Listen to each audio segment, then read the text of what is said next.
afternoon, good evening, good morning. How you all doing? And welcome to another episode of Chatterbox, a special episode of Chatterbox. It is a guest show, guys. Finally, I got another guest show, guys. Welcome aboard. I hope everyone's doing good. Before I start, please don't forget to subscribe to the channel, smash the like on the video, all that sweet, generous stuff. It does mean a lot for the channel and all the algorithms. You know, YouTube, it loves the algorithm, doesn't it, guys? So thank you very much. Let me introduce my esteemed guests. Let me welcome Fozi from Fozi TV. Big up, Fozi. How you doing, my friend? I'm good, man. About time I'm on a Man United channel, so I'm looking forward to this. Is this your debut on the Man United channel? No, I've been before, a while ago. But yeah, it's been a while. Let me just put it that way. The funny thing about these communities is that you get to meet people, you know, and these in the different fans from different clubs, and it's always good to get a different perspective in regards to these fans. And sometimes you find really down-to-earth fans like Fozi, you know, who's been there, seen it, done it in regards to Liverpool, been a fan, 40 years? You've been a fan of Liverpool. Tell us about your story. Tell us about Liverpool, where it all began, man. Oh, basically with me, it's because of family members, you know. When I was, my dad, my uncles always followed Liverpool because of Kevin Keegan. They loved Kevin Keegan back in the day. So I was born into it. I wasn't really, I didn't support it because of a certain thing. I was just born into it because Liverpool were the biggest teams in the 70s and 80s. So that's the team they were following. And then ever since then, I've been a fan. And I've never stopped. My dad passed away, obviously, when I was a kid. And I just took off from there and, you know, be more of a Liverpool fan. And, you know, I played the game. I've coached in the game as well.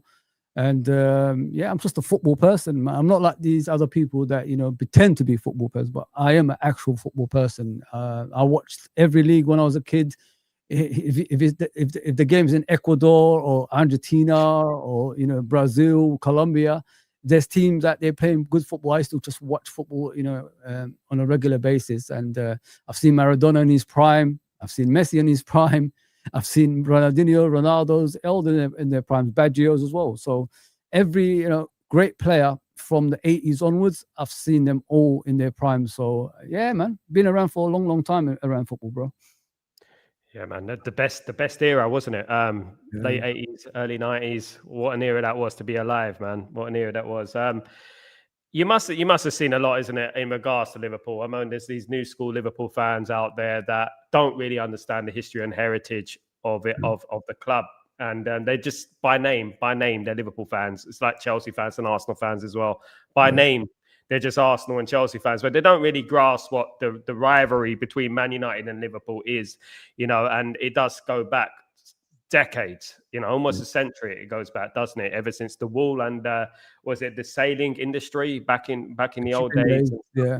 Yeah, and it goes all the way back to those days. And obviously, Man United and Liverpool had a deep connection even back then. And you know, I think I was introduced by Man United and Liverpool through Liverpool, to be honest, because my brother was a Liverpool fan, you know, and obviously, I got to know Man United. I don't know how that happened. As I've always said, clubs pick you. You don't pick clubs. Do you know what I mean? At the end of the day. But I want to take it back all these centuries back to today and talk about Liverpool. What's going on, Fozi, man?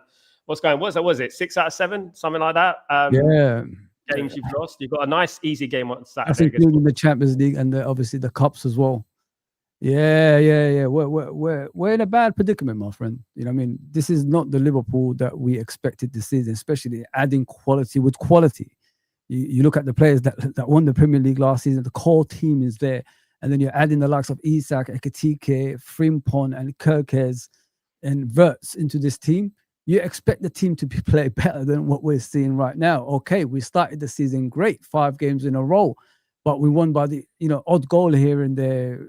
2-0 up, the team gets a 2-2, and then we keep, you know, winning by the last minute, and that's not sustainable, as you know, Sal. There's something like you're gonna get caught out eventually, because conceding goals can lead to you know, disasters, and that's what's happened to us now, unfortunately. And not only that, it's reversed. So basically, teams are scoring last-minute goals against us now, and that's something you know, we're not used to. Yeah, listen, man. Taste of your own medicine. Yeah. Your predicament reminds me of Man United a little bit, because I think that Man United have been a little bit lucky in some aspects. You know, you look at the goal against Nottingham Forest, bit of genius from Marmad. You look at the goal against Tottenham, last-minute goal, header from a corner. I think, yeah, it's not sustainable. You have to have an element of control within the game. Yes. I think like these 20, 30-minute intervals that Man United have during games, and we end up going off the boil. There's no coincidence. Like, I think it's a little bit like Liverpool, but I think with Liverpool, I don't know what's affected Liverpool. I don't know whether it's Arne Slot. First of all, what's your stance on Arne Slot? How do you feel about Arne Slot at the moment? I think, listen, he's a good coach from what I've seen. You know, in the modern day, it's different. It's no more It's not management. It's not a manager anymore. It's all about the coaches, which means the coaches have to concentrate on the team, and that's it. They don't do this stuff outside anymore. They leave it for the hierarchies like Michael Edwards and Richard Hughes to deal with things like that. Which in most cases makes them lose focus of the actual football, if you know what I mean. And if you're doing outside work, it could be exhausting, innit? That's what happened to Jurgen. He was exhausted because he was doing not only the football inside, he was doing the outside, you know, of football as well. But with Arne Slot, I started off great last season. If you know, like, we won the Premier League, but it's the steps he took last season that impressed me about him. He gave the likes of Darwin Núñez and you know Harvey Elliott's and all these other players a chance. It didn't work out. Then at a certain point of the season, he stuck with the same 11, and then you know he went on, you know, to dominate the league and win the league with that. And not only that, he did the substitutions at the right time as well during games, which made us, you know, even better.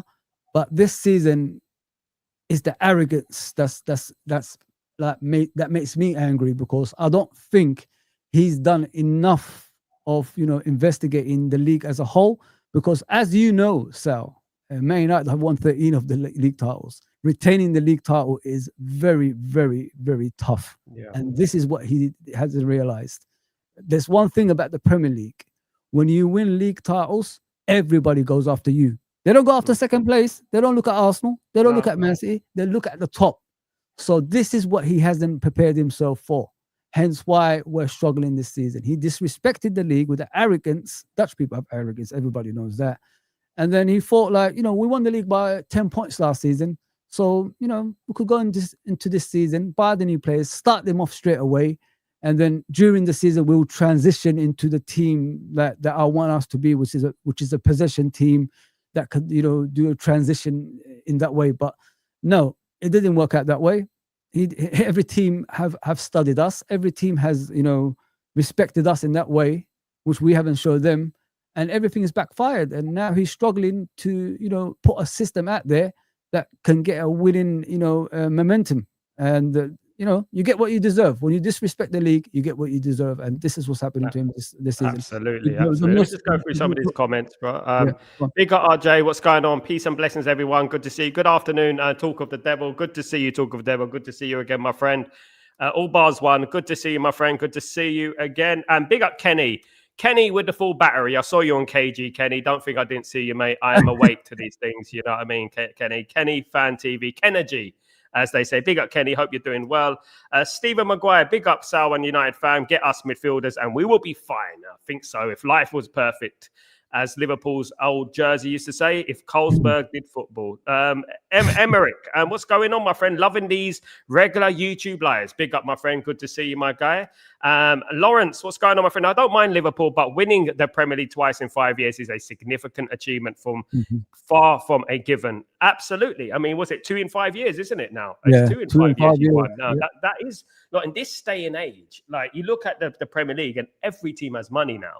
Yeah. Every team has world-class players, so to speak, and everyone can go out there and buy players. Back in the day, it was more like, yeah, we had more world-class players, but not everyone had money to improve their squad. They had the squad that they had. Like, it was like you couldn't just go out there and spend. The thing is, back in the day, anyone can beat anybody. That's how good it was. That's why the points of winning the league title was like 70 points to 80 maximum. You know what I mean?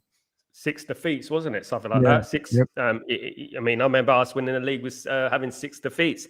My goodness me. I think it's going up a little bit. I think there was a period when Liverpool got nearly 100 points, wasn't it? And they only lost 1 game or something like that. I mean, ridiculous. And they still didn't win the league. And you're looking at it and thinking, wow.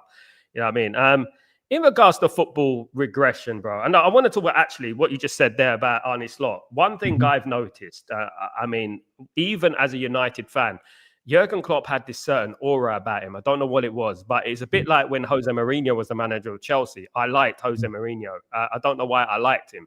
I think it's the same with Jurgen Klopp. He has this aura about him where you feel like he's like you gravitate towards him as a person. You know, you like him. He's not and I just feel like Arne Slot's a little bit full of himself. I don't know. Maybe that rubs off in his play. Maybe he's a little bit stubborn, a bit arrogant. What do you think about that? Yeah, that's another thing as well with him, like sharing our formations and what we struggle with. Sorry, in the press conferences is one of the major no-nos that you're not supposed to do, and he does that a lot. Like he tells people we struggle with long balls, we struggle with throw-ins, and what do teams do when they play against us? They do the same thing he says, and unfortunately we struggle with that as well. As I said earlier, guys, it's his arrogance that's put us in this situation, and he's not learning. That's the worst part of it. We won 2 games against Aston Villa and Real Madrid. He went with a formation of pressing and hard working, and we managed to win those games. We arrived at the Man City game. There was no pressing, there was no work rate, there was nothing like that. Basically, it looked like one team analyzed one team and the other team didn't analyze the other team. So that's arrogance, because you haven't looked at Man City enough to see their strengths and weaknesses. And this is too much of it. That's why we're losing games this season. And unfortunately, this could be his downfall at the end, guys, because the amount of games we're losing. I've never seen a team that's won the championship that's supposed to retain it with adding quality on top of that. Lose 5 games in 11 games in the Premier League. I've never seen that, and then retain it. That never happens. You know what I mean? So, which means if you lost 5 games in 11 games, there's more losses to come during the season as well. So he's put himself in a bad predicament because of his, arrogance and lack of knowledge of the Premier League as well. Because, as I said, Premier League is not a given league. You have to earn the right to win it, and I think he's learning a lot this season. The best thing for him now is international football is over now. I hope he's done enough investigations in regards to his players, number 1, and in regards to the Premier League, number 2, to get him going again. Because if he continues with the same things he's doing right now, he'll be gone sooner than you think, guys. Because that's unacceptable, man. That's Premier League champions playing like this, 8th in the league behind Man United. Come on, man. The only thing I have is that. Fozi, I think that with winning the league is hard, as we know, regardless what the circumstances were. It's very difficult to win this league, and with Man United, we've always got that feeling that we haven't won the league in a long time, and it's like, are we ever going to win the league? How are we going to win the league? And you sort of think to yourself, you know what? I would just like someone to win the league once, so we can prove that we can win the league, that we won the league, and Liverpool have done that, and it's not easy. It's not a given. As you said earlier, it's very, very hard to win 2-3 league titles in a row these days. Man United done the three-peat a couple of times back in the day, but since then it hasn't really happened. I think that maybe just give him this season, see what happens. Of course, it can't get too bad. Of course, because I think he's a little bit burdened. However, I do think he's a little bit burdened with the money that he's spent. Champion in your lifetime, 5 games they've lost in the first 11. I've never seen it. I don't remember. Even that I've been here since day 1 in the Premier League. I can't remember. Man United have had a pretty bad record. I think we've had a couple of times when we've had a bad start to the season. A little bit similar, to be honest with you. I think back in 2002, back in them days, 2003, we had a couple of times where we went 5 without winning or something like that. And people are calling for Alex Ferguson's head back then as well. It's ridiculous. And, the one thing is that Arne Slot has the remedy. He knows how to win the league. Despite Jurgen Klopp, it's Jurgen Klopp's team. They only have to press play and all this business. He found a remedy to win the league. And as we know, nothing is a given. David Moyes walked into Man United in 2013 with Nemanja Vidic and Rio Ferdinand, Robin van Persie, Ryan Giggs. And couldn't do nothing. Came 6th, and it is difficult. How long would you give Arne Slot? When are you going to be Arne Slot? Get him out of my club, sort of thing. So I like you said that, because I'll tell you the next fixtures. Yeah, in normal circumstances, these fixtures should be winnable. If you know what I mean. You've got some difficult. You've got Inter Milan coming up and teams like that. Yeah, that's away from home. It's not even at home. Mo's going to love that one. Yeah. So if you look at next fixture, it's Nottingham Forest. Normal circumstances with this Nottingham Forest that's struggling, you should beat it. But now they've got Sean Dyche as a manager. So that's going to be extra defensive. What's Liverpool's kryptonite? Defending, teams that defend outside the box, low block, we're in trouble. So that's already a great start. I wish it wasn't the start, but there you go. For Man United fans and etc. Next game in the Champions League is PSV at home. We should beat them anyway. The second game in the Premier League is West Ham away. Normal circumstances, that's a winnable game, especially even with Nuno Espirito Santos is struggling with West Ham at the moment. We should be winning that game. But with Arne Slot's decision making recently, I don't know. Then you got Sunderland. This is the 9 games I'm giving you, at home. So at Anfield, should be winnable, but Sunderland are flying at the moment. We don't know what Liverpool's going to turn up for that one. Then Leeds away. As you know, the rivalry with Leeds down the years is always going to be difficult to play them. That could be another banana skin, as they say. And then Inter Milan away. Then Brighton at home. Tottenham away. Wolverhampton at home. Leeds, and then Leeds at home. Fulham obviously away. And then you got Arsenal. So the first 9 games is to Fulham. Those games, normal circumstances, should be winnable. If he doesn't win at least 8 of the 9, I think we're going to be talking about something else, man. Because that's what I want him to do. Some people said 10 games he has to win, but I said I'll give him 8. I don't think 10 is possible. It's too much, man. This league, man. This league. Yeah. But listen, if he loses, if he doesn't get 5 wins out of 5 in the first 5, then people are going to ask questions about him. Absolutely. But I want to ask you about the AFCON coming up, of course. Liverpool, are they going to be affected by the? I mean, obviously you've got Mohamed Salah, who's going to be going with Egypt, isn't it? Are you making any plans for the summer? I know there's lots of talk about Semenyo going on right now. Signing for Liverpool, maybe. He's wanted by a few clubs at the moment, even United. I mean, after Semenyo, I don't think we should sign Semenyo. We need a midfield. He won't fit in your formation. He's similar to. We need a midfield, man. Yeah, in Mbuemo and all them lot. So you're only buying similar to similar. So I don't think you guys need him. We need him because we need a long-term replacement for Salah, if you know what I mean. And he's 26 years old, Semenyo now. That is the big move for him. Is right now if he wants to he's hitting his prime. So it's good to get him right now at Liverpool. I think in January that's what they're looking at.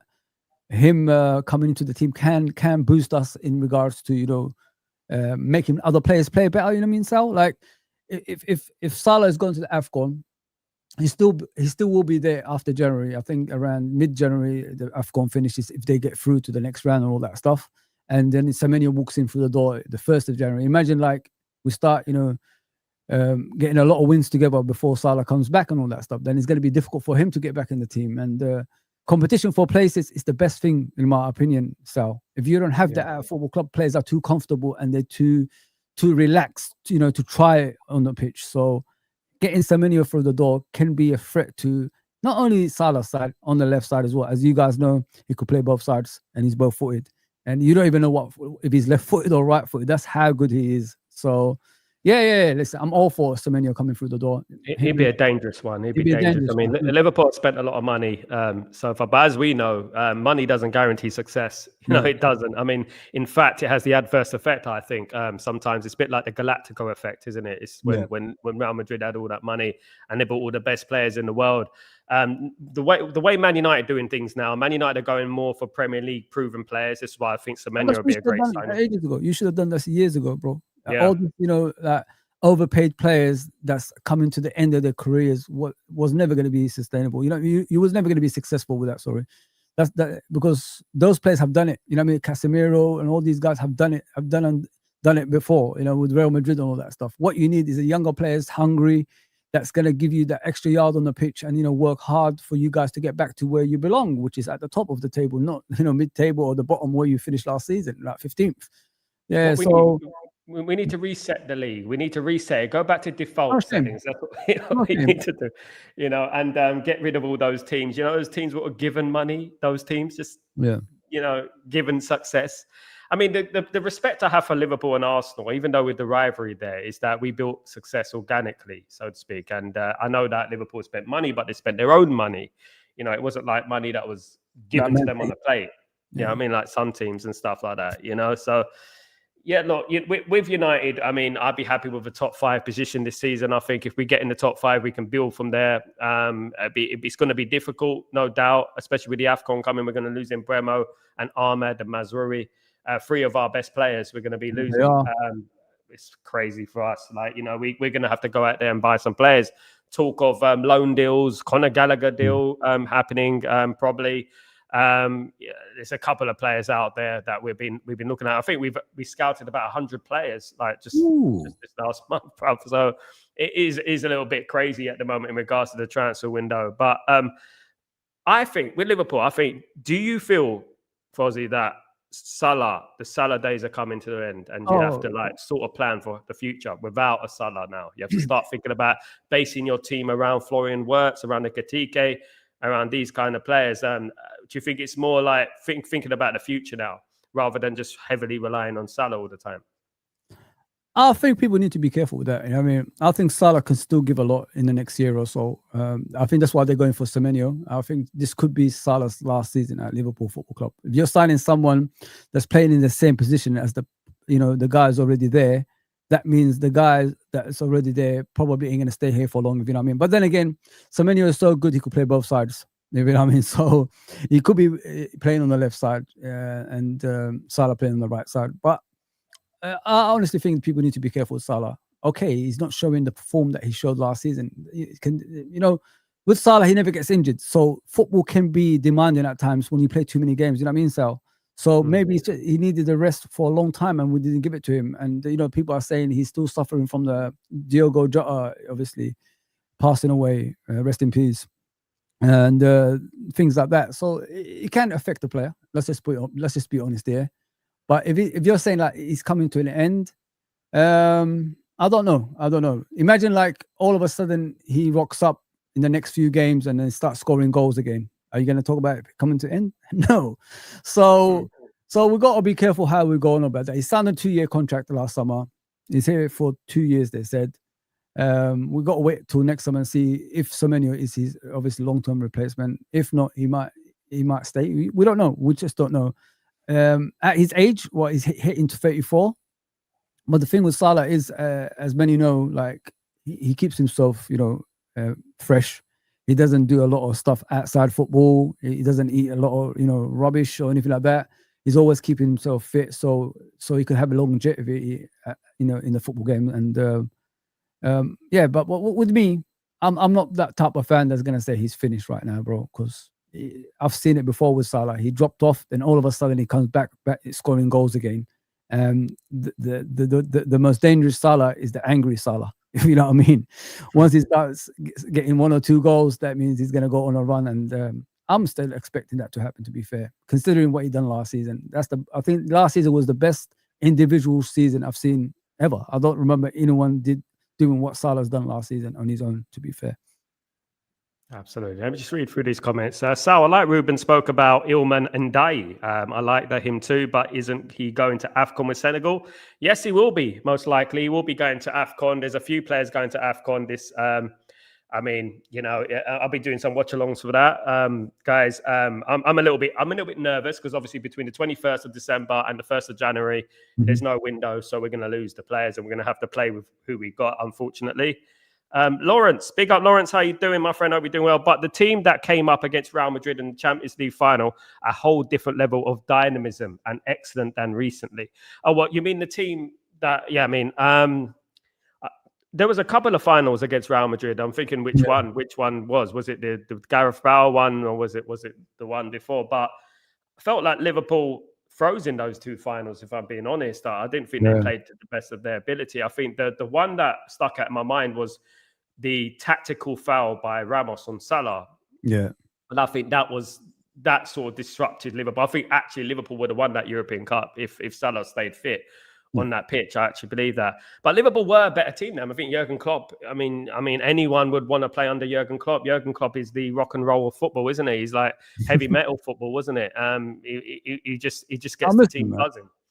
I mean, how can you come back from 3-0 down against Barcelona to win 4-0 at Anfield? That is Jurgen Klopp. That's because of Jurgen Klopp. Obviously, Anfield plays a role, but it is the Jurgen Klopp effect. To be honest with you as well. Definitely. But you know what? Jurgen Klopp's the past, of course. He got tired. Obviously, his style of management, it was intense. So he had to retire for Liverpool, which is good for us, of course. Well, it didn't improve too much. But, Liverpool won the league. Won the league. It didn't improve at all. But we had a nice little win this week, this season so far. I mean, I've been told by many Liverpool fans, big Liverpool fans out there, that Man United are irrelevant at the moment. And I want to know your opinion about Man United being irrelevant. I don't know if it's just banter. People saying that Man United are irrelevant.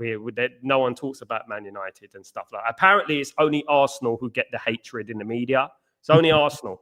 They're the only ones who get all the hatred in the media and stuff like that. Man United are irrelevant. From a neutral point of view, and you live in England, isn't it? So you see it firsthand in regards to TalkSport, TNT, and obviously Sky Sports and ESPN FC and things like that. What do you make of the media in England, how they are stirring things with certain teams? And do you believe that there are certain teams that they target more than others? Yeah, 100%. Man United, Liverpool is always going to be the target because we're the biggest two teams in the country, innit? And they want other teams to catch up with Liverpool and Man United. That's the whole point. And I've heard a lot of stories about, TalkSport always trying to organize something to, anger Liverpool fans, if you know what I mean, Sal. I've heard the story. A person that works with them, that does YouTube, said that they made sure every time they come on, they anger Liverpool fans so they could call in and start, going mad on the obviously the channel and all that stuff. So yeah, to me, when I look at football, it's changed a lot. To be fair, it's not. We live in an environment. Football is not football anymore, Sal. And I don't know if you obviously agreeing with me with that one. It's not entertaining anymore. The tactical side is gone, and I don't know what to make of it because I don't enjoy it as I used to anymore. So what's important in the modern day, from what I can see, Sal, is the banter era, my friend. You know what I mean? It's more about what fans in the social media, the clicks and all that stuff. That's more important than the actual football. And not only football, the football has decreased at the same time as well. But as I said, Liverpool and Man United fans are always going to be Liverpool and Man United are always going to be the ones that's targeted because they want every other team to catch up with us because we're so far ahead of everybody else. And when you're at the top, as they say, they always want to bring you down. As for the question about Man United,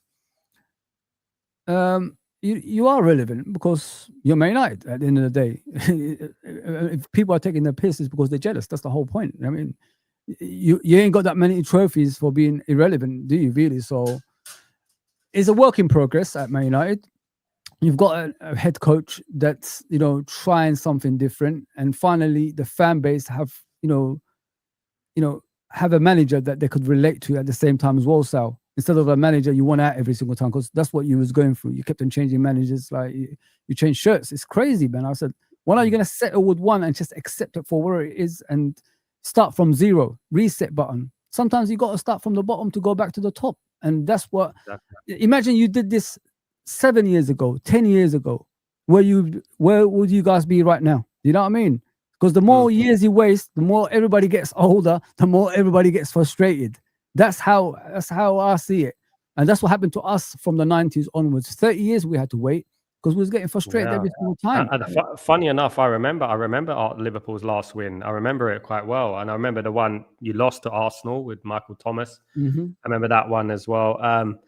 Then it was just obviously Leeds. And then we had the title after the Leeds game, after the Leeds season. But yeah, look, I want to take it back to player regressing. I mean, obviously, there's a lot of the thing with football these days. We're more concentrating on XG and things like that, stats and all this business and stuff. So people base everything around stats these days. Like now, like we're having a conversation now, not once, apart from just now, we've mentioned XG and we mentioned stats, we mentioned tactics. Because we're not from that era. That's why. We're not from that era. Because at the end of the day, it's not just about XGs, it's not just about tactics. Then Kevin Phillips will be the greatest striker in Premier League history, one of the greatest strikers in Premier League history, if you go by stats and you go by goals and things like that. And I actually think by trade. He was a right back by trade. You know what I mean? He was a fullback that turned into a striker.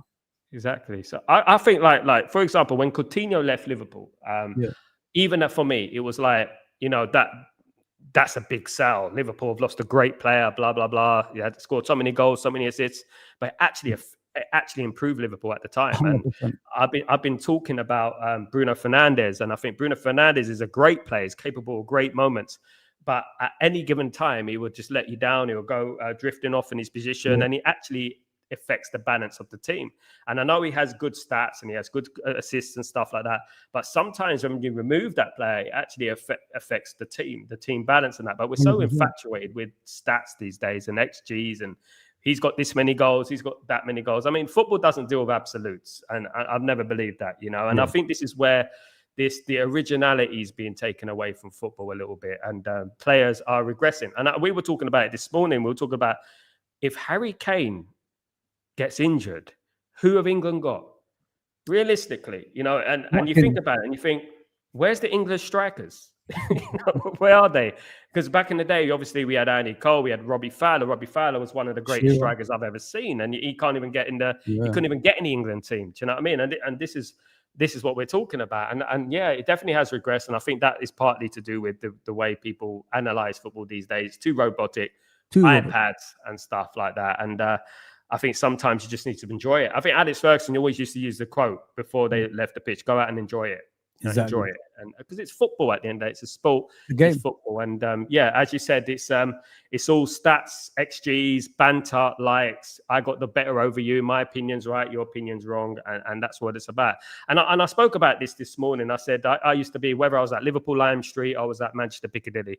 The amount of times I've sat there for hours talking to Liverpool fans about football, just speaking about football, just general, with a coffee in my hand, talking to Liverpool fans. And sometimes I will leave Old Trafford and I'll go back because I lived in London. I'll go back to Manchester Piccadilly and sit there for hours, and there'll be a Liverpool fan and we just be talking about football, win, lose or draw. And this is what football used to. There's a rivalry. Of course there's a rivalry, but some people don't understand that there's always a respect there.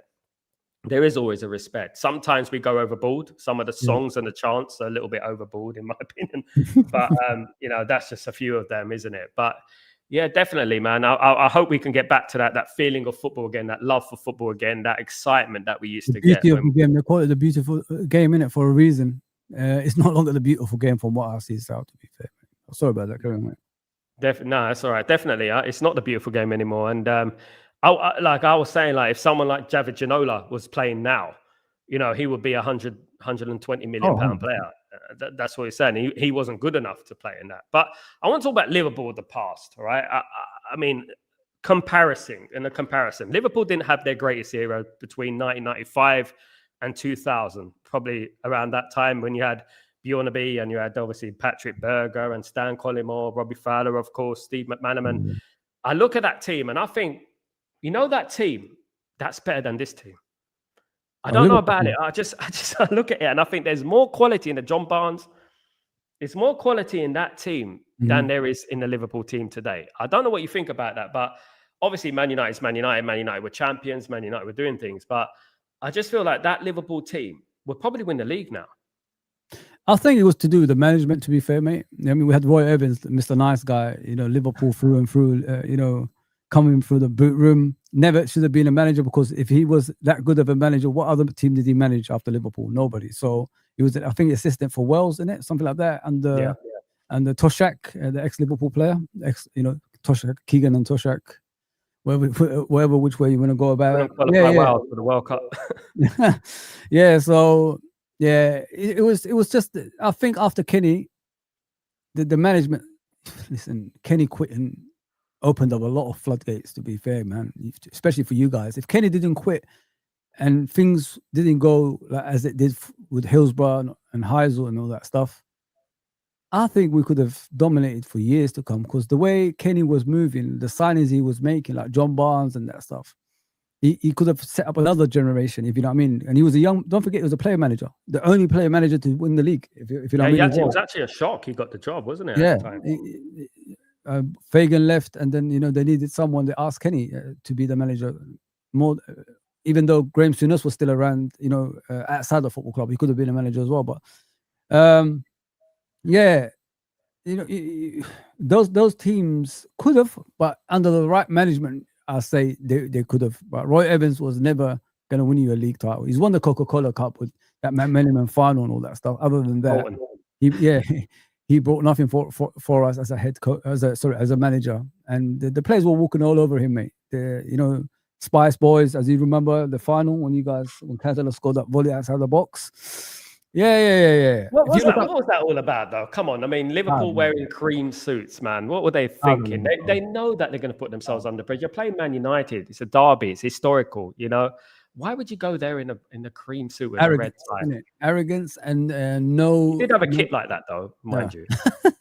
It's the arrogance, isn't it, of the players? And as I said, the manager wasn't strong enough to, stop things like that, unfortunately. And that's how it was.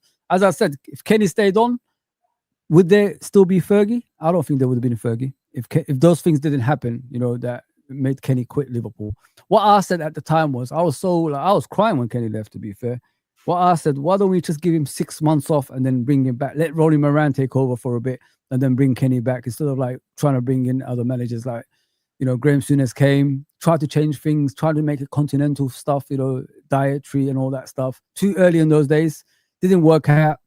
And then he got sacked. He won the FA Cup and he got sacked after that. So, it's just, things didn't work out for a reason, bro. It's just, it depends on the manager. It took a manager like Jurgen Klopp to bring Liverpool back to where they are right now, to be fair. And that's a big personality. Sorry, bro. Everett says the team that won the league with Klopp is a great team, the most balanced team. Yeah, it was a good team. I mean, and it took people forget that Jurgen Klopp come because I remember my younger brother's a massive Liverpool fan. So my brother is a musician; he's a massive Liverpool fan. And I remember going with my brother to Anfield to watch Liverpool against Young Boys Bern. Oh yeah, and I remember going there and I'm thinking, looking at that Liverpool team, John Joe Shelby, and when you look how far you came, obviously you had Luis Suarez and stuff like that. But you look at that team and Konchesky and you think how far Jurgen Klopp took you in such a short amount of time. He completely rebuilt the team. But the thing that what happened with Jurgen Klopp, and I think he clarified it slightly when apparently he was going to go to Man United. We spoke with him after Sir Alex Ferguson retired, is that he was a football person. And he did remind me a little bit of Kenny Dalglish, a little bit. I'm thinking about it, Kenny Dalglish obviously went on to great things with Blackburn Rovers, obviously won the league with Blackburn Rovers and stuff, and had a little break and then Blackburn Rovers. But obviously with Hindsight and Hillsborough, it's very difficult during that period. You can tell it got to him. You can actually tell it got to him during that period. He went 96 and then 97 recently, of course. The 97 passed away recently. He went to all 97. I think what Jurgen Klopp did, he resuscitated Liverpool a little bit and he got them back to where they are. I mean, obviously, Rafa Benitez won the Champions League. He had the odd victory here and there, of course. That night in, was it Istanbul, wasn't it? That night in Istanbul. And then there was that night in Greece as well. I remember the banter. I remember because we had AIG on our shirt and people saying almost in Greece. And I remember the banter. It was mad, bro. And honestly, the amount of banter I've suffered from them, but we were successful at that time, so it was all right. But man. So exactly. But can you remember where you was that night in Istanbul? Was you in Istanbul, squeezing in the stadium? No, I was at home watching the final with my uncle. One of the obviously reasons I support Liverpool, and with my family when I was living in my mum's house. That first half, mate, it was one of the worst I've ever seen. Some of the goals that was going in, I was just waiting for 10-0 at the end of the game. It's a great AC Milan side, though. I went to see that. Gattuso, Maldini, Stan. Kaká in there. You had, obviously Maldini was still playing as well. Obviously, Crespo was there. Dida wasn't bad, but you made Dida look very, very average that night. I think, and you won the league. You won the Champions League. I don't know how you did it. I mean, you did it, but Carragher had a blinding game. Liverpool, innit? It's Liverpool, mate. That's what we do. We make That's how we used to say. We used to say it's Man United. It just happened. I don't know how it happened. The Bayern Munich in 98, 99. How did we win that? Unbelievable. I'll never forget that day, though. I was there. you know, and I was slept on there the beach. supporting Bayern Munich, man. They kept on hitting the post and crossbars, man. Get the goal in, man. And then all of a sudden, You know, sometimes the stars align. You know, the stars align, and it just happens. You know, it was the anniversary, obviously, of the Munich disaster and stuff around that, and you know, it was just one of that season was the anniversary, and it was just one of them ones. What happened, you know, and you just knew that we were going to win once we equalised, and Bayern Munich should have been long gone. But people forget that we were missing Roy Keane and Paul Scholes in that game. They were suspended. But the performance of Roy Keane before the suspension at Juve, man. Come on, man. We missed him. Come on, mate. We missed him, bro. We missed him. But yeah, I actually went to that game, slept on the beach, clubbed all night, by the way, went clubbing all night, slept on the beach. And I said to my friend, I said at the time, do you know what? We might never see this again, you know, exactly. So just live it. Just live this moment, because we might never, and we didn't. We waited another 10 years before we won the Champions League again. And this is what I'm talking about. This is why people think that winning the Champions League is easy and it's a given, you know, and this is why I always say that winning the Champions League is the most important thing, because you can win the league, but you can't be deemed an elite team until you win that Champions League. In my opinion, you can't be deemed a European powerhouse. And it's a little bit Arsenal. Like Arsenal, I think that a little bit overhyped, in my opinion. That's just me. I think they're a good team. I think there's a lot of overhype. I think there's a lot of crying within the Arsenal fan base, a lot of crybabies going on at the moment. You see the difference between you guys and them? You see the difference? You guys are a bigger club than them, but look at the difference when you're struggling and when they're struggling. They're like crying, bro. They're crying over one injury, for goodness sake. And then I mentioned Licha Martinez, and it's like, who the hell is Licha Martinez? Who cares about Licha Martinez? Licha Martinez won the World Cup. You know, Licha Martinez, that guy, he's a brilliant player. And for us, anyway, they might not rate him, but for us, he's a very important player. You know what I mean? And, you know, we don't cry about it. He's been missing for 1 year. We don't cry about it. Arsenal got to stop that. They are the biggest crybabies. And whenever you try and talk to an Arsenal fan, their idea of debating is about more volume. And I mean, I've learned it from a young age, because I remember when I went to school in East London, and I was very humble. Man United were winning everything. Then that one season, 97, 98, they won the double, and then you saw the Arsenal fans creep out of the woodwork, and they were like, you know, giving it large and stuff like that. If people don't know about Arsenal was that type of team that wins the league before Arsene Wenger, like every 10 years. Like they used to take them 10 years, as I remember as a kid, to win the league. They wasn't always winning league titles. You know what I mean? They don't have that, like Sal said, they don't have that, you know, aura about them like Liverpool and Man United. They never had. It's just recently when Arsene Wenger came, and after that, this is the way they behave now. Like they got this entitlement which they shouldn't have. You know what I mean? I always when I was growing up watching Arsenal, I'm sure you were, Sal, there was a cup team, wasn't there? Like Cups Winners' Cup and all that stuff. That's what they used to enter, and that was it, really. So what you see now is a different fan base to what we used to grow up with. They wasn't as bad as what you see now. Let me just put it that way. These days, no. I mean, at least back then, they were actually quite good.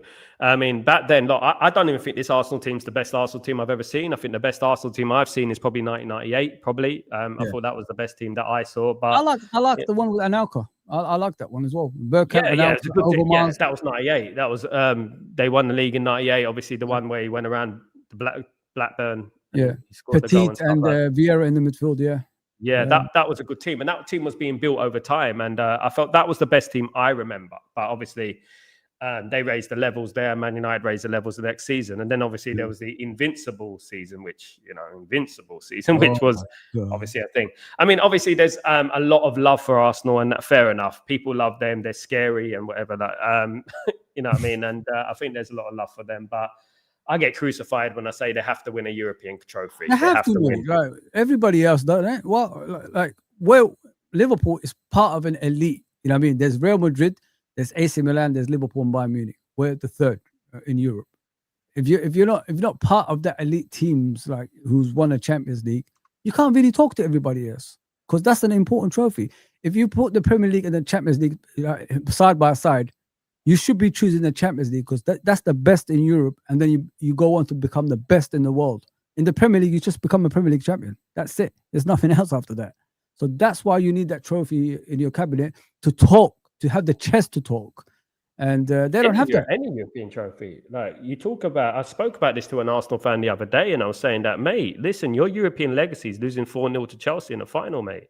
So what are you talking about? I said, like, these Arsenal fans are completely delusional. They got a selective memory syndrome, you know, and I could say, like, you beat Real Madrid. Well, fair play. You beat one of the weakest Real Madrids that have ever been. You know what I mean? Well done. You know, but you didn't win it though, did you? You know, at the end of the day, I could think of a number of times Liverpool, Man United got to semi-finals and things like that, you know. And I think they need to just pipe down a little bit. I don't like, obviously, Man City, but there's a part of me who don't want Arsenal to win the league. And I really don't like the fans. I mean, and that extends. We'll never hear the end of it, Sal. We'll never hear the end of it. You won't.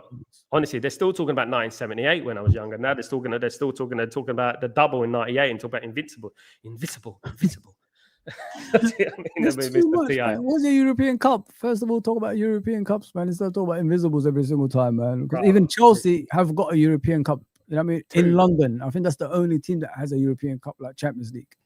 You know what I mean? I don't get the Arsenal people. But then again, what they don't understand is the more you make people angry, like yourselves and ourselves and everybody else, the more those teams are going to be more determined to not let you win the Premier League. You know what I mean? You're making other people angry. You can't do that. So you got to be careful how you go on. If you're more humble, then people will respect you as a football club. But now, like the way you're going on about it, it's only been 11 games of the season, and you're acting like you've won the league already. That's not the way, man. That is not the way. Let me just get through this guy. Bubba Flossie, how you doing? Sal, had Klopp stayed at Liverpool, he would have become like Sir Alex Ferguson, but that didn't happen. What went wrong? Had he stayed at Liverpool, he would have ended up like Sir Alex Ferguson, but that didn't happen. What went wrong?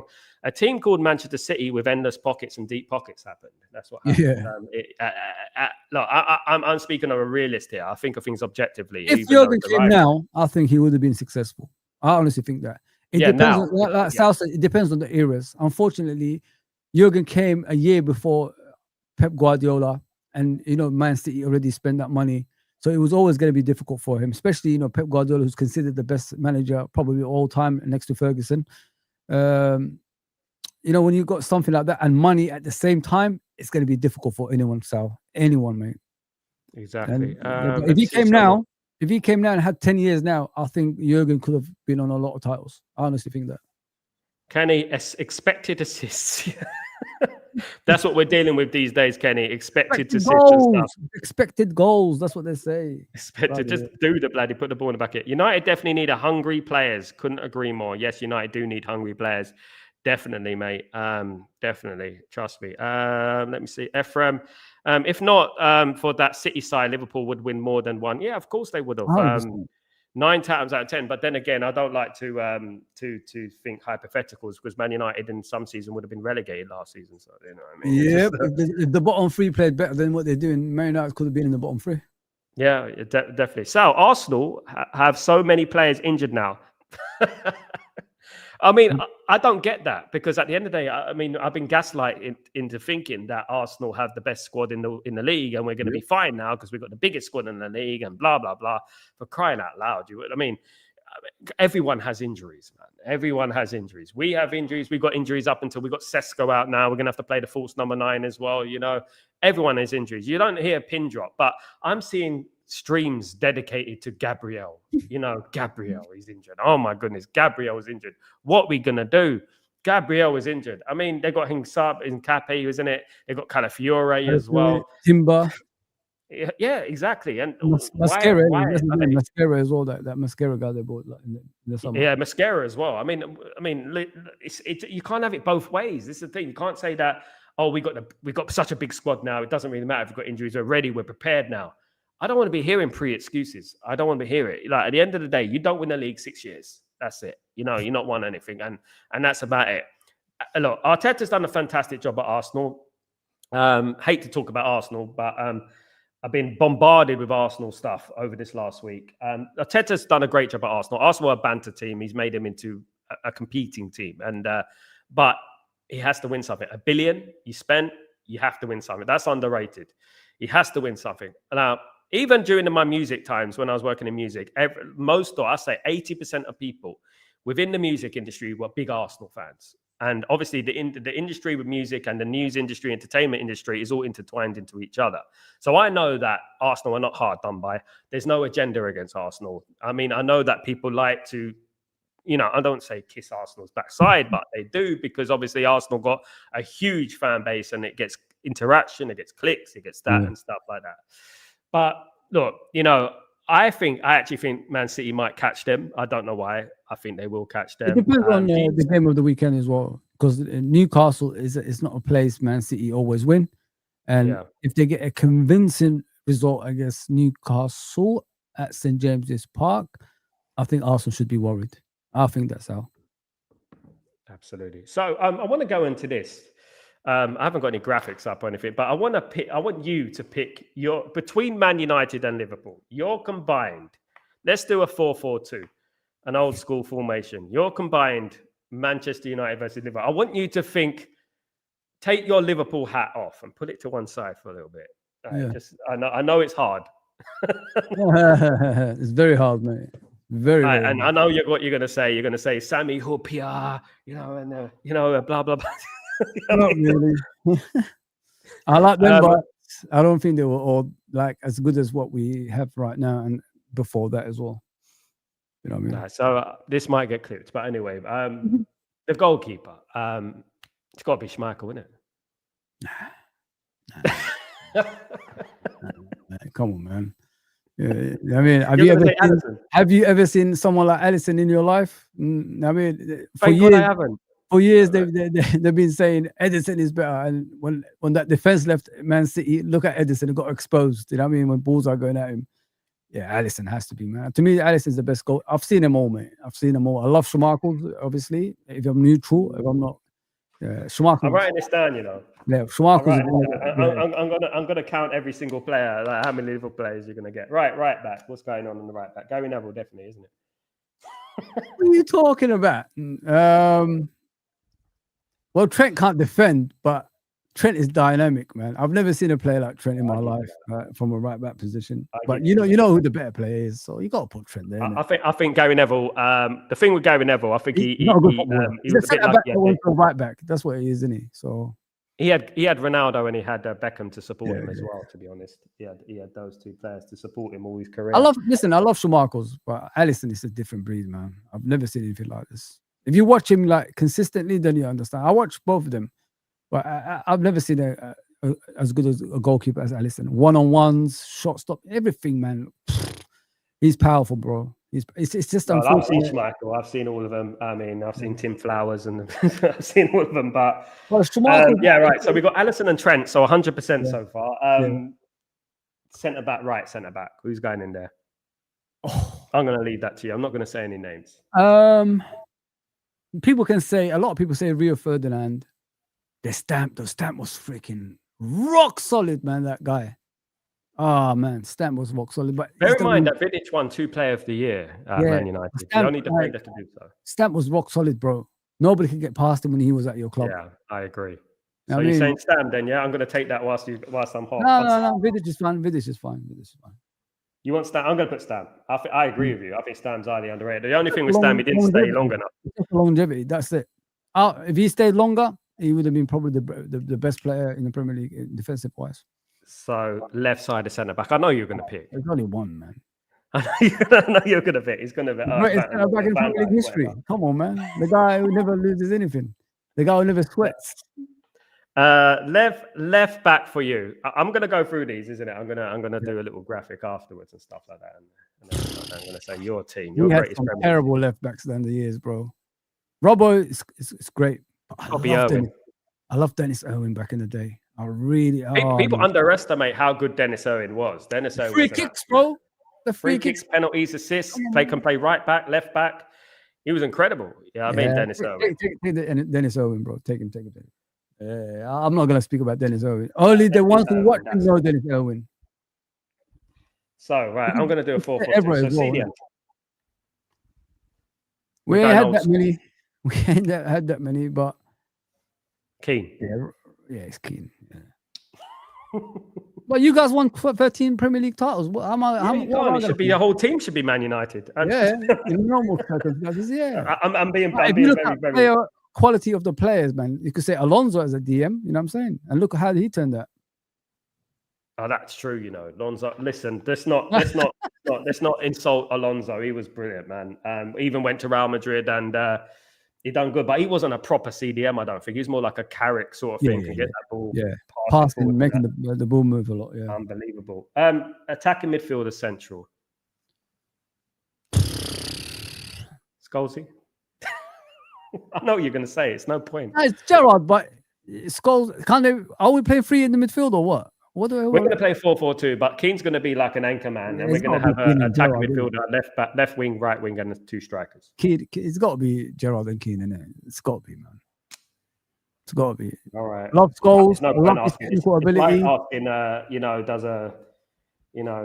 a lion want meat? When you're asking a question like that, it's, obviously they're going to say Gerrard. Oh, Gerrard is a better player. Everybody knows that. Not everybody. I love Scholes, though. Scholes was a different player to Gerrard. This is something people don't realize, Scholes was a completely different player to Gerrard. Scholes was a technical player. You're right. But the thing is, Scholes was a striker. Don't forget. He started off as a striker, yeah. Gerrard's always been a midfielder. You know what I mean? The problem with England, and let me tell you this, right, and this is no bias here, right? The problem with England, and you know what, I'm going to say this is a hot take, but I'm going to say this. I personally believe that Lampard was a little bit overrated. I'm sorry, but I think he just scored a lot of penalties and free kicks. That was good. But I think what England were missing was an Alonso, was a Carrick. Yeah. And I think if you played an Alonso and a Carrick and you had Gerrard and Scholes, and then obviously you had obviously Beckham and that. Damn. So we got Keane and Gerrard in midfield. Not bad at all anyway. Left the rest of them is going to be you guys, isn't it? So hurry up. You guys are going to ruin me here. The wings, I've got no wingers left. Apart from Salah, probably you could say, yeah. But left wing, it's got to be Giggs, isn't it? But Ronaldo won the Ballon d'Or, man. Ronaldo won the Ballon d'Or. Yeah. Giggs' longevity, that's take it slightly, into question there. But if I was to put gun to head, right, myself, Ronaldo at his peak or Giggs at his peak, I'm picking Ronaldo. And the reason I'm picking Ronaldo... He's won the Ballon d'Or with you guys, man. Huh? He's won the Ballon d'Or at Man United. Yeah, he won the Ballon d'Or, and I just feel like when he was playing at his peak, I just felt like I was at the stadiums. He was just unstoppable. Giggs had these moments in the mid-90s, late 90s, but and I got a lot of love for Giggs, but I think Ronaldo just took it up a level for Man United. And gotta be honest, honestly, do you think that? Let me just read some of these comments, see if anyone's City also beat a washed Madrid 4-0 or 4-1. I can't remember. Yes, they did. I think they did. Yeah. That's one of the Rice were never going to score again. I don't know. Well, that was one of Rice were never going to score again. I don't get what you mean there. Big up, Glazers out in your side all day long, my guy. Absolutely. DJ Darkers, what's going on? Evening, lads. Good to see you, DJ Darkers. Hope you're doing well. Good to see you. Scholes and Carrick pivot. There you go. I remember that. We did do that, actually. Gerrard's Cam. Attacking midfielder. Attacking midfielder, yeah. I'm late in. We have to find a place for Giggs and Ronnie. Ronnie Johnson was a very underrated player. Unfortunately, he goes under the radar because he wasn't a fashionable... Isn't it Rooney rather than Ronnie Johnson? I think it's Rooney, isn't it? He's talking about Rooney. I mean, I'm thinking old school. I'm thinking of Ronnie Johnson. Bloody hell. Yeah, Rooney. It probably is Wazza. Yeah, so Wazza, yeah. I mean, look... there's so many great players. Obviously, Rooney was Man United's greatest scorer of all time. But I'm going to be real, guys. I'm an Andy Cole guy. I'm that sort of guy because I think Andy Cole was so underrated because he didn't take penalties and he's still one of the top scorers of Premier League history. He didn't take penalties. Didn't Salah break his record recently? Yeah. Yeah. In this era, though, isn't it? With the snowflakes. Yeah. Stop it, mate. Stop it, man. Ronaldo left wing. There's no more arguing. I'm not even going to ask you who's going to be in the right wing because there's no point. There's no point. Them two are the ones that have to be Ronaldo and Salah. Yeah, Beckham. Yeah, Beckham. You could do the Beckham pose, innit? Yeah, Beckham was a legend, mate. Born in the same hospital as me. Absolutely. Londoner. East London, mate. East Leytonstone all day long, man. So we're going with the strikers. So obviously it's going to be Kenny Dalglish and Rush, isn't it? Ian Rush. Premier League. Did he actually play in the Premier League? He played in the first season. I remember that. Rush played in his latter years, isn't it? But Yeah, in the latter years he played, but 94, I think he left or something like that. I think it was something like that. Ian Rush. Ian Rush was a striker by the youngsters. Yeah, he was nurturing Fowler, wasn't he? I mean, but but that's a difficult one because I like to play with the number 10, obviously number 7, number 10 behind the main striker. You got Gerrard there now, kind of. So we got Gerrard, and we got. Who can we put, guys? Like, because Ruud van Nistelrooy, Andy Cole, Rooney, Torres. Mm-hmm. I was at that game, right, where Torres scored against United, and header.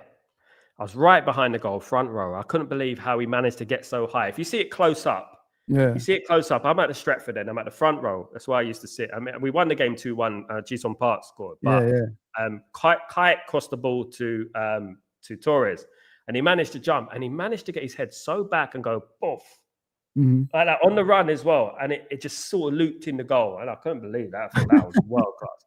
He left, and what happened to him after that? It just when he went to Chelsea, just fell off a cliff. Apparently, he had a serious knee injury. We still sold him. I don't know how Chelsea didn't spot that, but it is what it is.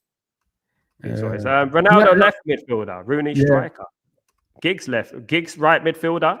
No, Ronnie and Ronaldo. Big up, DJ Darkest. How you doing? Like my bro says, Giggs, as he got older, became an all-time assist. So Giggsy has to be there.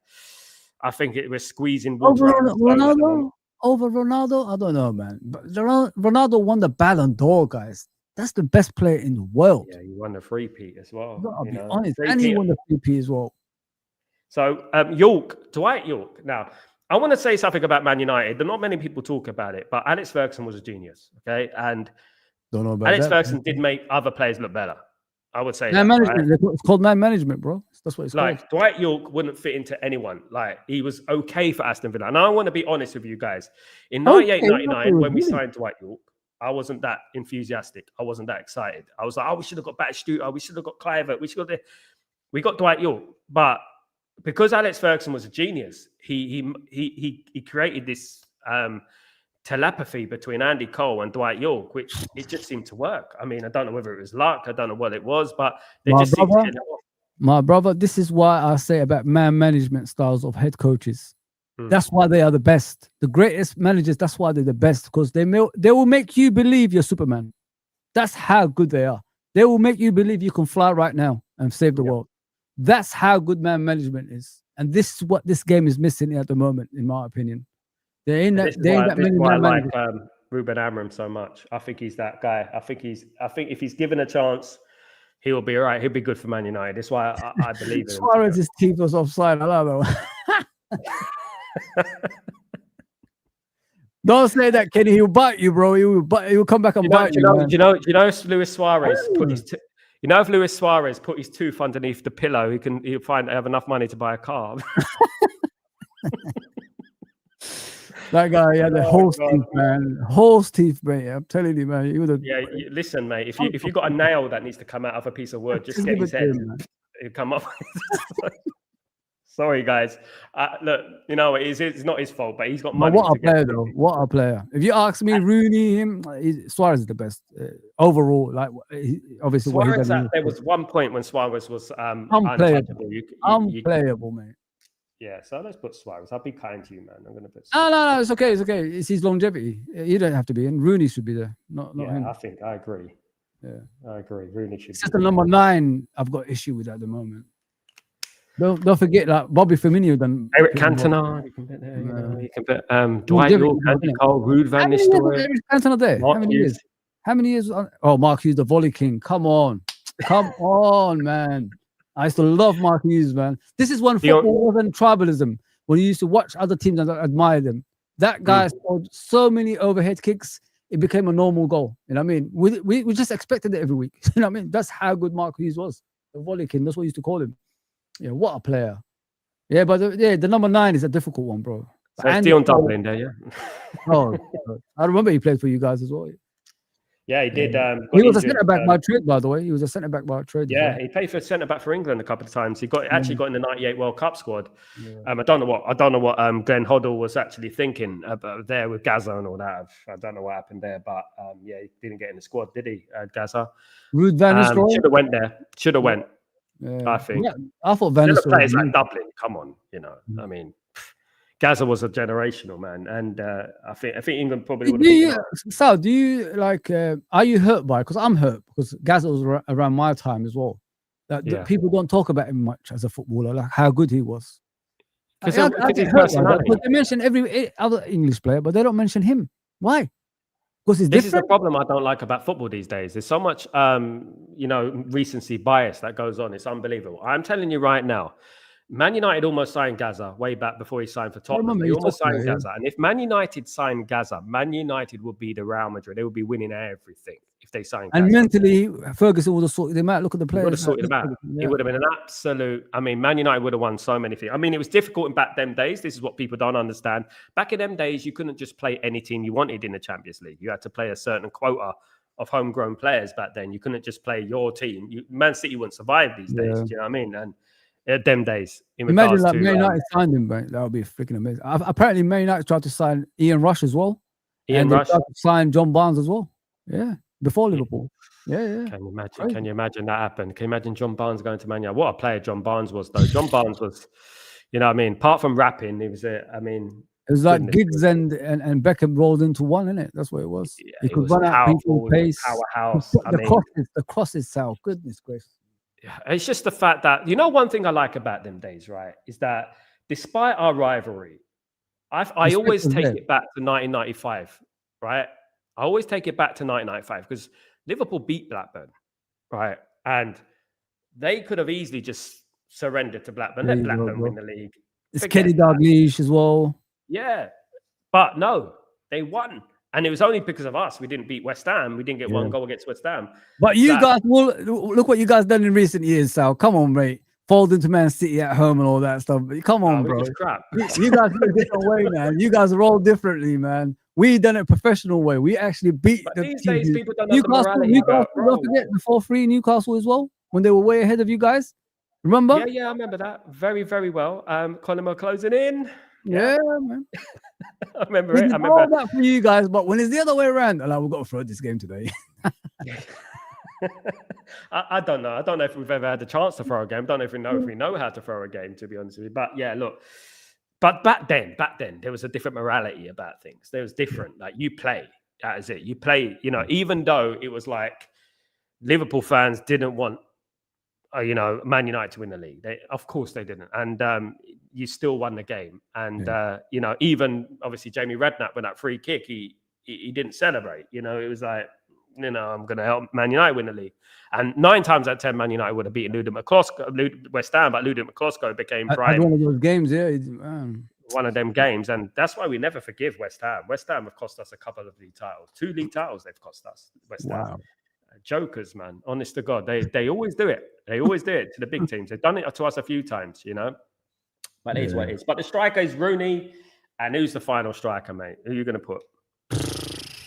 You got to look at players that win trophies, innit? Not players that's been there and just left for other clubs to, get more, trophies elsewhere. So it's up to you who you want to pick. It's either through Van Nistelrooy or Cole. You can pick, bro. For me, it's a tough one because I think Van Nistelrooy is the best finisher I've ever seen. But I think Andy Cole is so underrated. It's under the radar how underrated Andy Cole was. Because Andy Cole won the treble, I'm going to go with Cole. Okay. Because he won the treble. But I think overall, Ruud Van Nistelrooy is a better player. A different player, but a better player, I think. But you know what? We done pretty well there, to be honest with you. I mean, we got Alisson in goal. Trent as a right back. Let's discuss that one, though. Do you think Alisson is better than Schmeichel's? Be honest, Sal. In your humble opinion. No.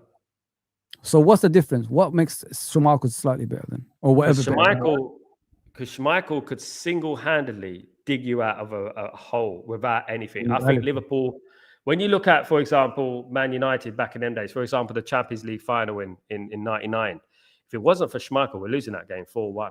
a 3-0 or 3-1, whatever, if it wasn't for Schmeichel. And not only that, if you go back to 1996, when Schmeichel saved us against Newcastle with that 1-0, the same season you beat them 4-3, and Cantona got that goal 1-0. Schmeichel was a beast. I do believe they're different to Alisson. He's a different type of goalkeeper to Alisson, completely different. But obviously, I think that his longevity at Man United, winning the Euros with Denmark as well. Let's not forget that as well. And people don't know he made history in the Euros. Do you know the history he made? What was the history that he made in Euros? Denmark weren't supposed to be there. No, I know that. Forget about that one. He made history for changing the game. Oh, yes, picking up the ball. There you go. Picking up the ball? Yes, I remember now. That was apparently that was the day that they decided that they're gonna change the rules, something like that. He's not just the greatest goalkeeper, obviously people know him for, but he made history. Exactly. Because people used to get the ball, pass it back, pick it up, get the ball, pass it up, pick it. That's what they used to do, didn't they? Do you know what I mean? It used to be, especially people waste time. That's how we won championships. Exactly. Yeah, exactly. Torres, Liverpool, that miss our sitter after Torres, that was at Chelsea, wasn't it? Yeah. Rooney and Ronaldo as a front two. Yeah, it was a good days, man. The good day. Give me a lump in my throat when I think about those days, man. Honest to God, I don't like to think about it. Nothing ever lasts, people. Remember that. Nothing ever lasts. Enjoy the moments when you're successful. Enjoy the moments while they still can. Exactly, in everything in life, man. Trust me. DJ Darkers, I remember Cole couldn't score to save his life when he came to us, but Alex put his arms around him, and the rest is history. We all knew Andy Cole's ability, though, having scored 40 goals for Newcastle, and an absolute animal. Oh, yeah. But yeah, he had these times where he take 2-3 chances to score a goal. In particular, the game against West Ham in that 95 season at the end of the season. I also think Amram is that guy for us. Big up RJ, absolutely. Bubba, Klopp wanted to leave Liverpool. Yes, he had enough, not had enough, but he was tired. How good is Fowler, Sal? Unbelievable, mate. When I think about it, Robbie Fowler can score from any angle. Yeah. Given that ball, right? And this is why I always have this irritation, right? I don't know how you think about this, Fozi, but I think about Euro 96 a lot. I'm sitting there getting angry about Euro 96. Can you believe it? And I'm looking at it and I'm thinking, Man United just won the double, right? And you can't win anything with kids. And we didn't have Beckham, Scholes, Philip Neville, Andy Cole in the squad, right? That's bad enough. Okay, that's bad enough. Right, fair enough. There we are. But that was bad. Now, I'm thinking of England against Germany, and I'm thinking that it goes to extra time, right? Yeah. And you got Andy Cole and Robbie Fowler to come off the bench. You know, how are Germany going to be thinking? Like, you know, and then he just kept Teddy Sheringham and Anderton, serial losers on the team. Obviously, Sheringham was a legend for Man United. They used to call Anderton sick note. He only arrives for England, never plays for Tottenham. You know what I mean? Yeah. I'll give you a story. There was I used to live in Leighton, and in Leighton, behind my back garden was Leighton Orient. And they used to have no stand at the back. So it was basically a floodlight in my garden.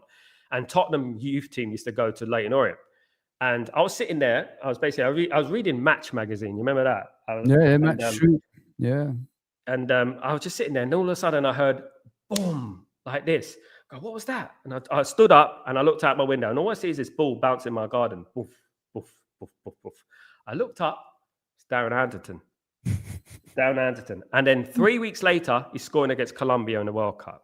Wow. Yeah, it's unbelievable. I had that ball for a long time. I kept it, you know, and look, I mean, that's where England went wrong, isn't it? They kept playing Tottenham players. If they didn't play so many Tottenham players, maybe they would have done something. I mean, I was just thinking about that. I was thinking about Germany was saying, come on, beat us. You know, we're here for you. Beat us. To get the golden goal, just beat us this time. And if we brought in Robbie Fowler, even just Robbie Fowler, we would have won the league. And talking about Robbie Fowler, though, guys, I was at the 2-2 when Cantona came back and Robbie Fowler buried one in the top corner. So that wasn't a penalty, by the way. That was no way a penalty. Let me just put it. The Giggs one, yeah. When he fell down and Cantona scored, that was a little bit soft. In my opinion, that was a little bit soft. I think what it was. I think that the referee fell for the hype, for the atmosphere. Yes, I remember that, man. I remember the Fowler goals as well, man. You know, when he chipped Schmeichel and blasted the ball and hit the camera. Broke the camera, didn't he? Oh, he used to drive me mad, Robbie Fowler, mate. He used to drive me mad. I mean, I didn't even know he had that pace, because Gary Neville was supposed to be your fastest player at the time as well. Like, apparently he's faster than Giggs in there. And then Robbie Fowler, like Michael Thomas, just hit a ball to space, and Robbie Fowler just but it just ran through and then just barged off Gary Neville and then Chipped Schmeichel's after that. Yeah, Robbie Fowler smashed one in the top corner against Schmeichel. He free wrong kick, the one footed that free kick is Schmeichel for out Anfield of as well. Anfield. Yeah, he did a free kick at Anfield, didn't he, as well? He scored. Yeah, wrong footed him. He done one where he went dummied it and then he turned and then he chipped it over Schmeichel as well. I remember those games. Oh, I hated those games. I really did. You know, back in them days, I used to really feel it. And but you guys used to say, like, yeah, you can win this game, but we're still going to win the league at the end of the season. So don't worry. That's Man United's response every time to us. And they did win the league after that, fortunately. Exactly. Let me just get through these before we wrap it up. Ian Rush in his prime.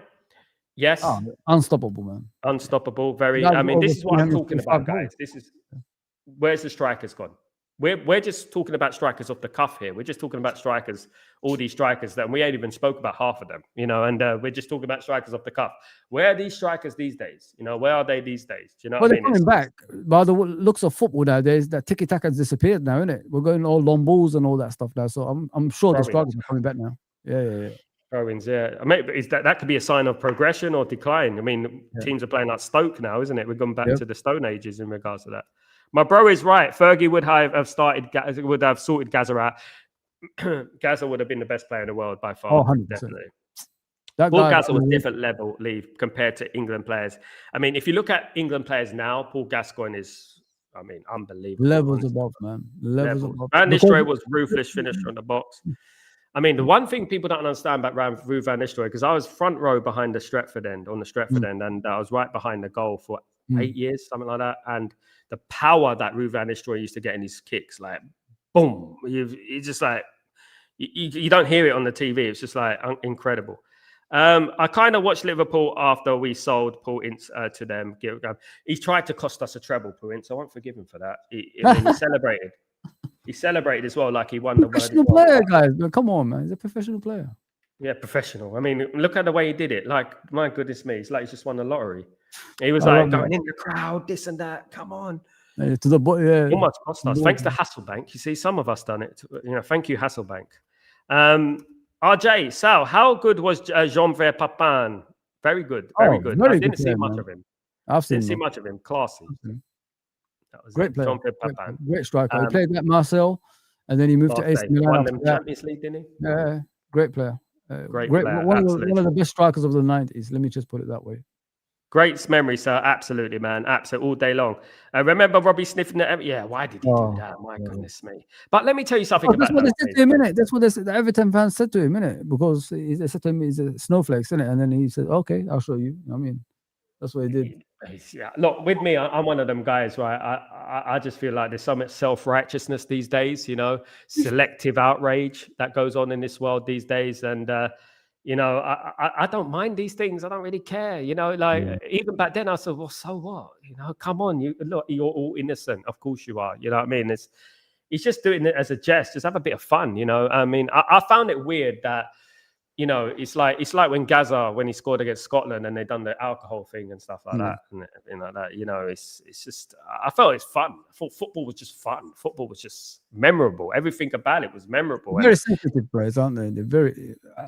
I think it all started when the Premier League started. I got to be real. Players became more sensitive because before that, mate, you used to get all sorts, as I remember. Yeah. Some of it was awful. Yeah. Everything. You think about that FA Cup final against Wimbledon against Liverpool. Yeah. And that kick in the opening seconds from Vinnie Jones. My goodness me. And you right in the mush. My goodness me, man. My goodness.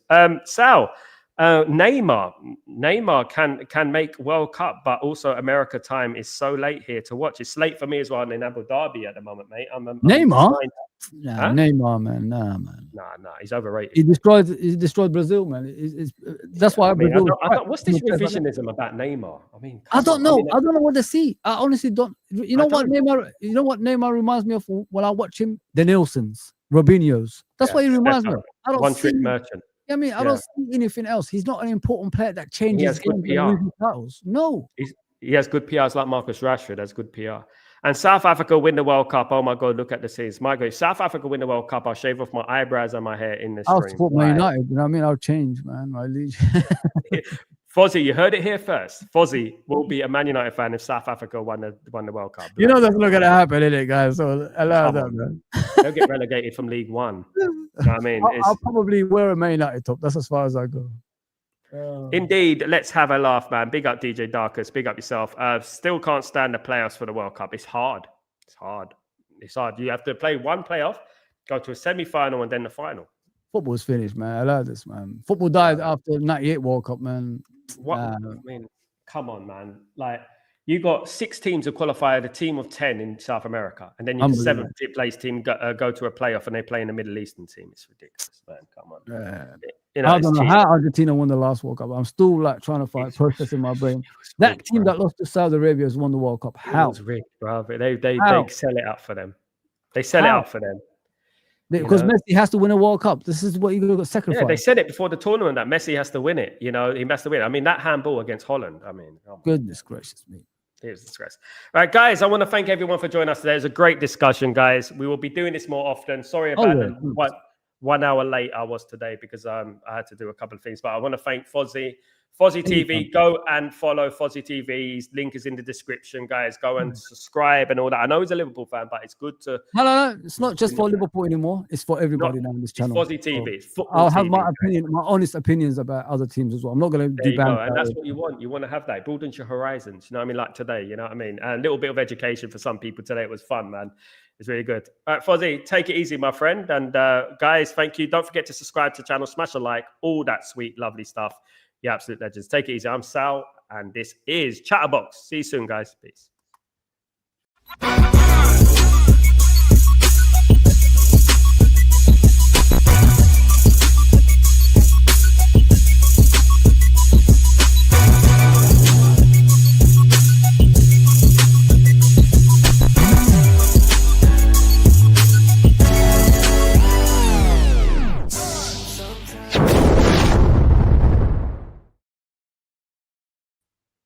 Sick. Big up, bro.